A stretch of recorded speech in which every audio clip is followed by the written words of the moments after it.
Okay, for a side mount on the white speaker post, you have an instruction manual that'll give you how to flush mount it. However, we're going to side mount it here, so you can use this just as a reference at this point.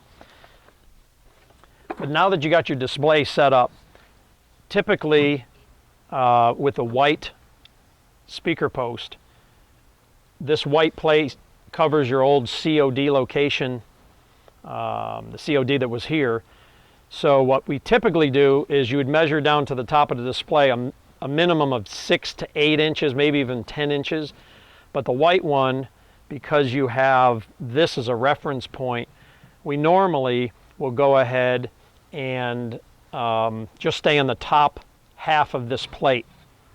So you can eyeball it to the top half of this plate. Plus there's different heights on these because of the drive-through configuration where these things are and mounted on the cement concrete and so on. So once you get it placed, make sure that this bracket here is even with the front part of this. That's critical. If you go too far, you're not going to get a screw to bite into this. If you go back, your finished marketing piece, your surround panel, is not going to fit on. So by basically aligning this surface here to the front, and it's easier, just have the bracket, line up the bracket to the front of this corner, will give you the right placement.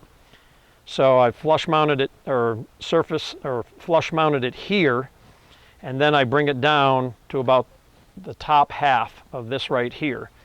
And then what we're going to do is take the screws that come in the kit, the short number 10 screws, not the self-tap screws. Put one screw through the back area, or the back hole, and then what I normally do is, once again, that screw's in place, I go ahead and align the front of this up. Sometimes a screw will drop out, but it's easier to just keep one in there. That's aligned on the front. I'm about on the top half here. And then just go ahead and set your first screw. There is one thing I'm not doing right here that you're going to need to do this right, is there's an extension bit that should be used.